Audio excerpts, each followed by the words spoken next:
Have you ever woken up one day and felt something different? Maybe it wasn't pain, there was no injury or bruise, but when you were bending down to tie your shoes or getting up from your favorite chair, you felt a strange heaviness in your legs. A difficulty you didn't notice before. You stopped and thought, have I always been this slow? This silent change usually goes unnoticed until one day, what used to be simple becomes difficult. And when that happens, your muscles are already disappearing without you noticing. You may not be seeing it, you may not be feeling it, but right now, thousands of people over 60 years old, just like you, are losing muscle strength day after day without even realizing it. It's not just natural aging. It's a condition called sarcopenia, a medical problem that causes muscle mass to decrease, strength to disappear, and independence as well. After the age of 50, our body naturally loses about 1 to 2% of muscle each year. But the shocking truth is that some of the most common foods in your kitchen may be making this situation much worse. They don't have warning labels. In fact, some have been considered healthy for years. Today, we're going to discover 5 of the most surprising and dangerous foods that destroy muscles and that many seniors eat every day. First, food. Breads and refined flours. It's breakfast time. The sun comes through the window and you sit at the kitchen table just like you've done for decades. You grab that familiar white bread, soft and warm. You toast a few slices and spread a little butter or jam. Maybe you have a cup of coffee on the side, a morning ritual that you've learned to love. It feels cozy, it feels normal. But inside your body, something very different is happening. That toast, as harmless as it may seem, is starting a chain reaction that inflames your tissues, disrupts your hormones, and silently eats away at your muscle strength. White bread, pasta, sweets, and cookies made from refined flour are staples in most households. They're easy to digest, quick to prepare, and they taste good. But what most people don't know is that these foods are empty of nutrients. During processing, refined flours lose fiber, vitamins, and minerals. What remains are fast-absorbing carbohydrates that turn into blood sugar within minutes. Think about it. Every time you eat these foods, your blood sugar spikes like a roller coaster. Your body responds by releasing a flood of insulin to lower that sugar. But over time, this repeated up and down cycle creates inflammation throughout your body, a condition where your system is in a constant battle. This is terrible for your muscles because inflammation is like rust on metal. It slowly and silently corrodes the muscle fibers. And it doesn't stop there. Insulin spikes interfere with your body's ability to use the protein you eat. Even if you're eating enough chicken or eggs, the nutrients don't reach your muscles properly. Your body is too busy fighting sugar spikes to focus on recovery and growth. Even worse, those empty calories from refined flour don't nourish your body. They make you gain weight instead of strengthening your muscles. So, while your weight may be increasing, your strength is quietly decreasing. There's no need to panic. You don't have to give up bread or pasta forever, but you do need to make better choices. Swap your white bread for 100% whole grain options like rye, oat, or sprouted grain bread.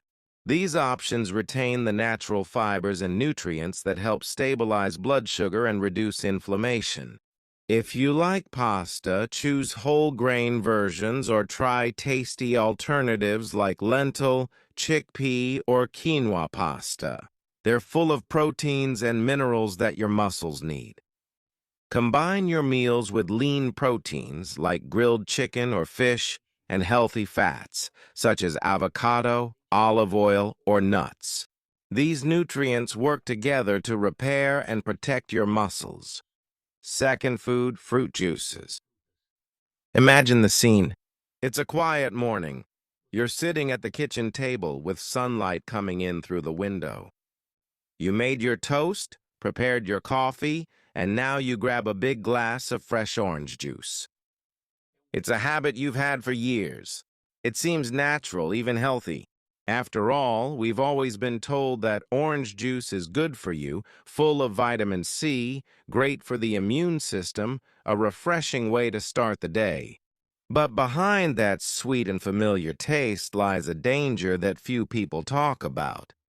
Fruit juice, especially orange juice, is one of the most misunderstood items in the kitchen. Although it comes from fruit, once it's squeezed, something crucial is left behind: the fiber. This natural fiber is your body's shield. It slows down the absorption of sugar, keeps your digestion regular, and prevents sudden spikes in blood sugar levels. Without it, drinking juice is almost like flooding your body with sugar in just a few seconds.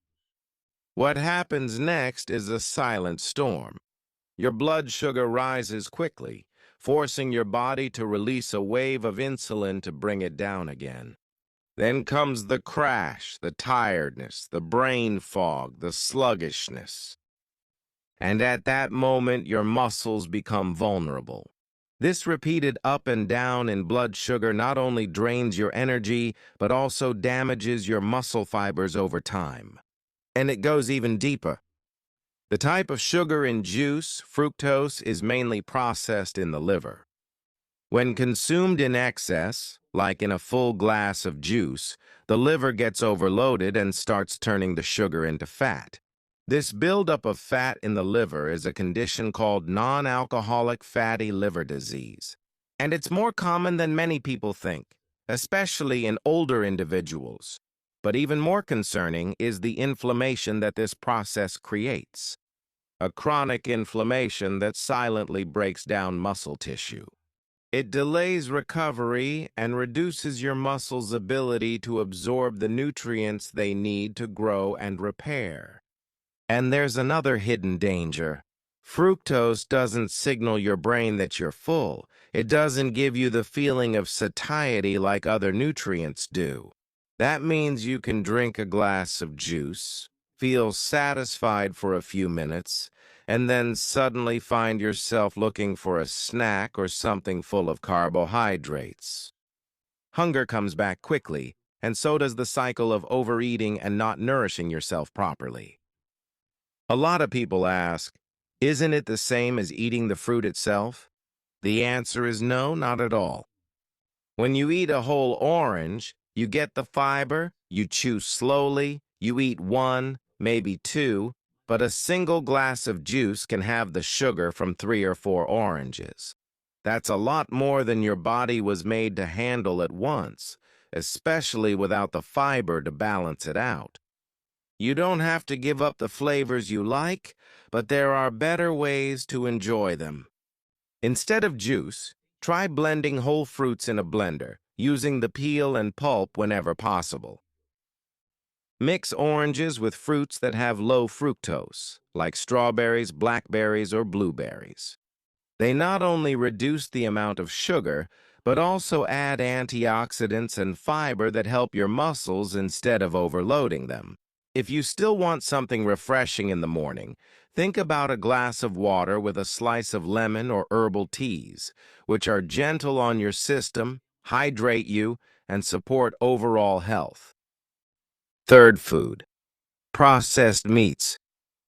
You might be doing everything right, eating fruits, controlling your carbs, staying active, and still find yourself getting weaker. If that's the case, the answer might be hidden in your fridge, in the form of food that seems like a good source of protein, but acts more like poison when it comes to your muscles.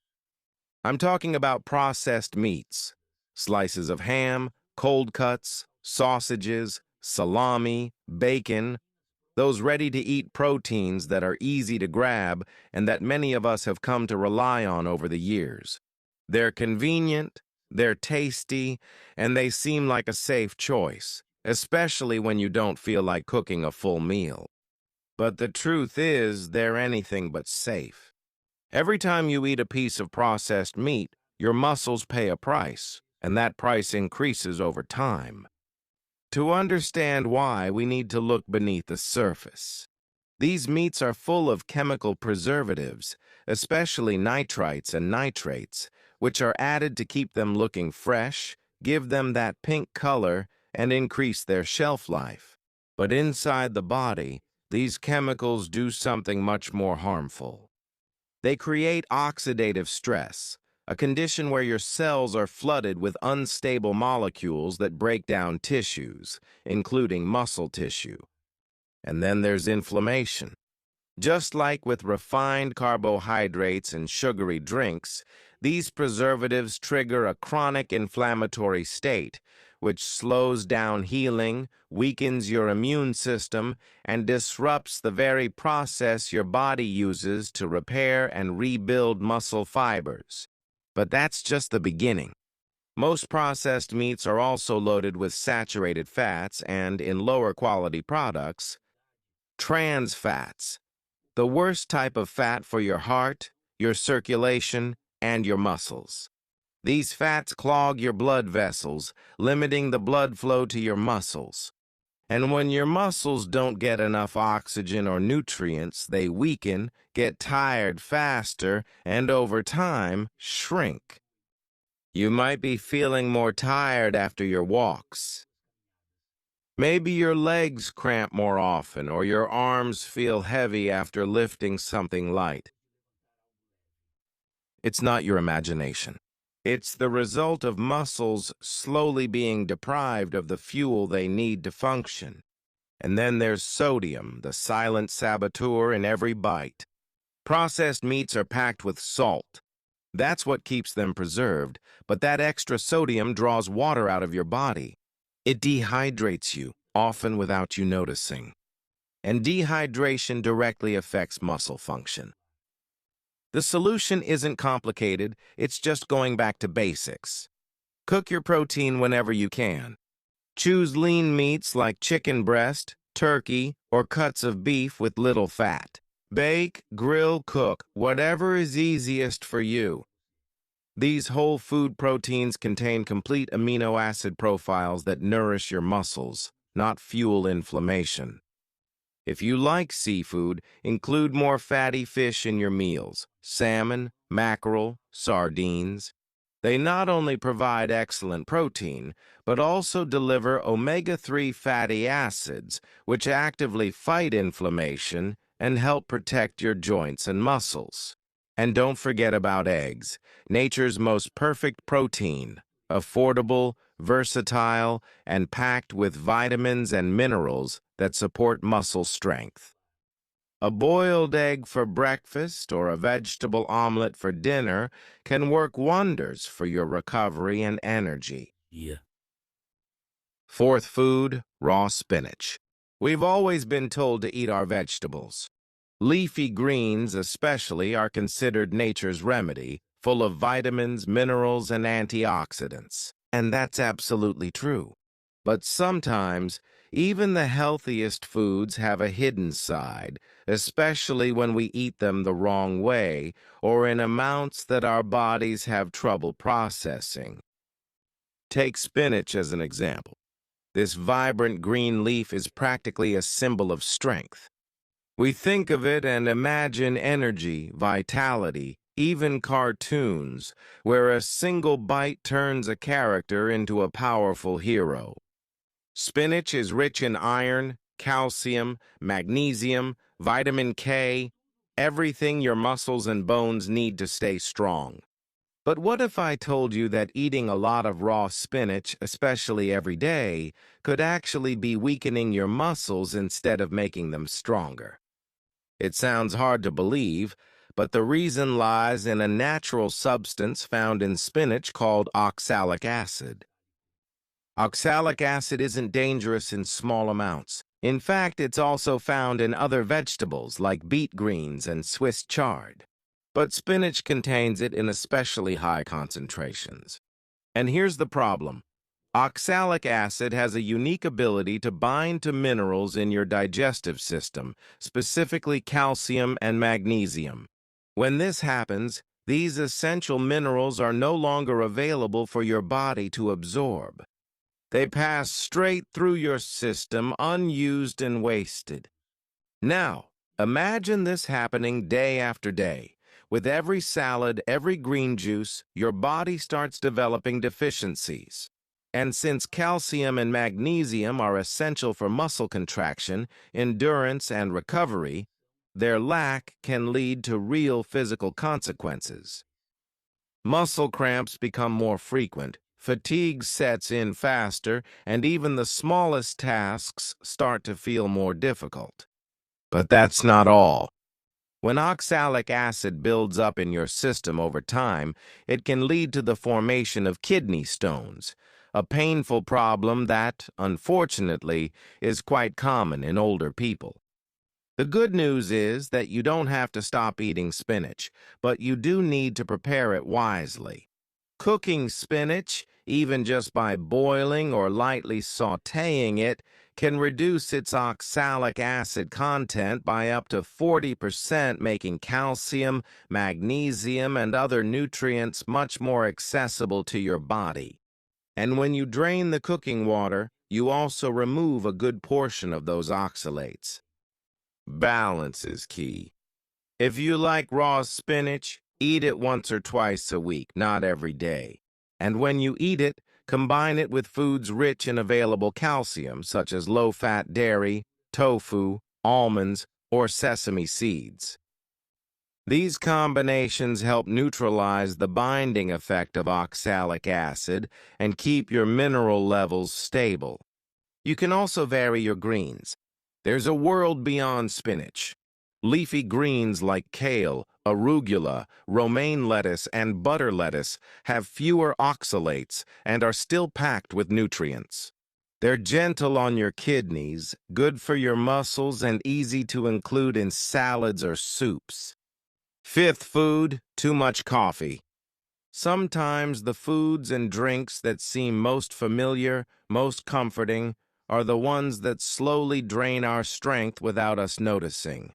And few things are as deeply rooted in our daily routines as coffee. For many people, it's the first thing they reach for in the morning. That pleasant aroma, the warmth in your hands, that boost that awakens your senses. It's a ritual, a comfort, a habit that feels almost sacred. Coffee itself is not the villain. In moderation, it can offer real benefits. It's full of antioxidants, can improve alertness, and even support brain function.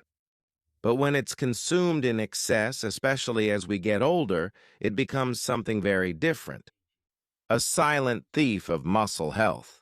What makes coffee so treacherous is its diuretic effect. Caffeine increases the amount of fluid your body eliminates through urine. And with that fluid, you also lose important minerals like calcium and magnesium, two of the most important nutrients for strong, functional muscles. When these minerals are depleted, your muscles start to cramp, spasm, and feel generally fatigued. The body starts to show signs, although they are often dismissed as normal aging. But it's not just age, it's the imbalance. Caffeine also has a strong impact on your stress hormones, especially cortisol. When you drink coffee, especially on an empty stomach or during stressful moments, your body releases more cortisol into your bloodstream. Now here's the problem. Cortisol breaks down muscle tissue. It signals the body to convert muscle protein into quick energy, especially when the body feels threatened or tired. And while this response may have helped our ancestors escape danger, in today's world, it's just slowly eroding our strength. The higher your cortisol levels, the harder it becomes for your body to build or maintain muscle mass. And the more coffee you drink, especially in large amounts throughout the day, the more this cycle repeats itself. But the problem doesn't end there. Coffee also interferes with something essential for muscle recovery: sleep. Look, muscle repair doesn't happen while you're moving or eating. It happens while you sleep. During the deep sleep phases, your body releases growth hormone, which plays a fundamental role in tissue repair and rebuilding muscle fibers, and it helps you feel rested and strong the next day. You don't need to completely stop drinking coffee, but it's important to pay attention to how much you drink and when. 1 or 2 small cups a day, preferably in the morning and after eating something, can allow you to enjoy the benefits of coffee without overloading your system. Avoid drinking coffee in the late afternoon or at night. Your muscles will thank you for the deeper and more restful sleep. If you feel like you need something warm throughout the day, consider green tea. It has less caffeine and is rich in antioxidants that actually support muscle and brain health. Herbal teas like chamomile, ginger, or rooibos are also great options. Soothing, hydrating, and mineral-friendly. And don't forget to replenish. If you drink coffee regularly, make sure your diet includes foods rich in calcium and magnesium. Cooked leafy green vegetables, seeds like chia or sesame, nuts like almonds or walnuts, and mineral water when possible. These small steps help balance the effects of caffeine and keep your body in a state that supports muscle function instead of weakening it. Now that we know these 5 silent enemies of our muscle strength, I know many of you might be thinking that you're already too old to do this. But here's the good news. It's not too late to change. Your body is still responding, still adapting, still ready to rebuild, even at 60, 70, or 80 years old. Small choices can bring powerful results. Choosing real foods instead of processed ones. Cooking in a simple way instead of relying on convenience. Trade the quick fix for the long-term fuel your muscles really need. If this message opened your eyes, I invite you to share it with someone you care about. A husband, a wife, a friend, a neighbor, because we're not just getting older, we're still living, and we deserve to live strong. Until next time.